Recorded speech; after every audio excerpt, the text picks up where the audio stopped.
Hello, it's Drew from Firearms Feedback. So, today's topic, Ben Stoeger.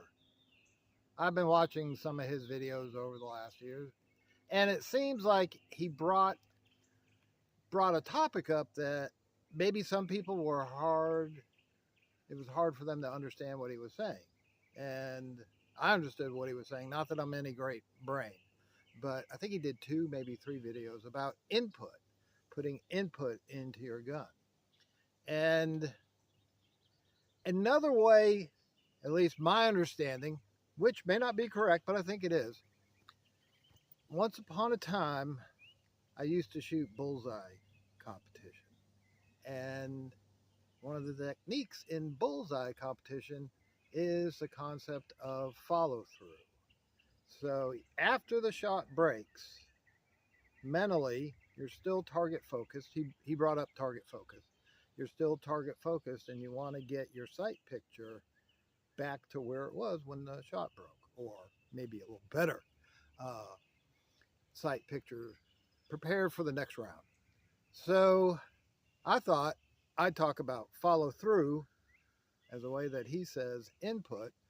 And follow through, if you've played some sports, of course, baseball, pitchers, good follow through makes for a better pitch. Swing of the bat, follow through. Basketball, follow through on the shot. Quarterbacks throwing a football, follow through. So good follow through makes everything before that better, right? And Ben Stoeger was talking about input after recoil, getting the gun back on target, and muscle groups. And I think there was some confusion.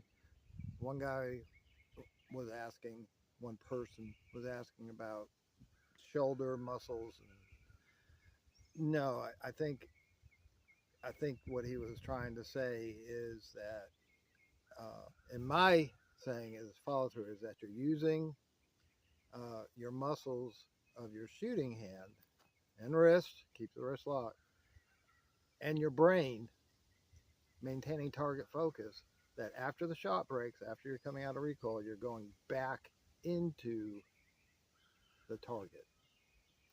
Don't know if I'm doing any better job of explaining that than he is, but thought we'd mess around with it. The other thing different from bullseye, of course, bullseye was one-handed. Also had some combat shooting training, and follow through was discussed in that as well. So going to put a few rounds downrange here. Range is safe, range is closed. It's my range. There's nobody out there. Not selling anything, YouTube. Well, maybe I'm selling an idea, but nothing for sale. These are my guns. I bought them. So let's work on this for a minute. The gun I'm using is my Springfield Echelon. I have purchased a larger grip. For me, it just feels a little better. And also, when you build your grip, a two-handed grip, a little bit more room between my fingers. The medium-sized grips, it's fine, but it is a little narrow. So I like this bigger grip better because I can put my left hand, lock it in there nice with my right thumb. It's got a nice gas pedal, which also helps with follow through. So enough talking. Let's do some shooting.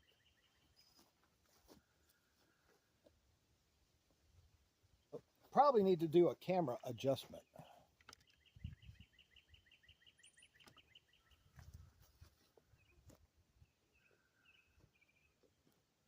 Okay, so I don't know, 7-ish yards. And I'll move over a little, see if I'm on camera. Move over a little more. Take some stuff out of the way. Start on the left white target. So something like this.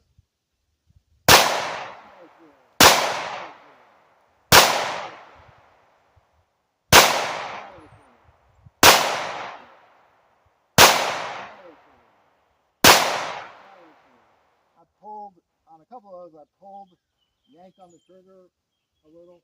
Those are all A-zone hits. A couple more.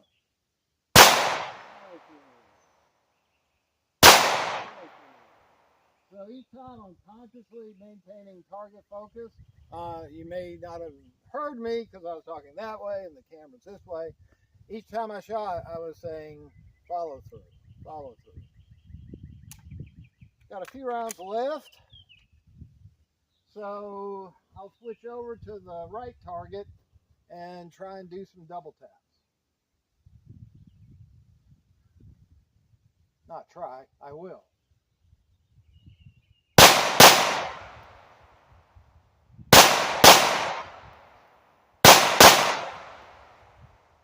And I'm empty.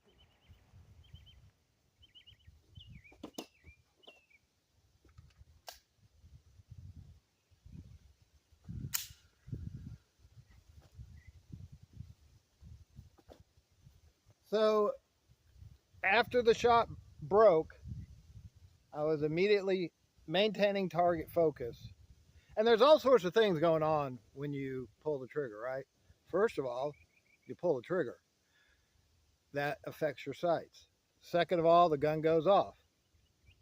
At or about the same time, you have noise and blast and recoil. So there's all sorts of things going on at the time that you pull the trigger. Then you're coming out of recoil, but maintaining that target focus is getting back on it. So let me try Mozambique. Oh, I'm sorry, a failure to stop. I don't think it's correct to say Mozambique anymore.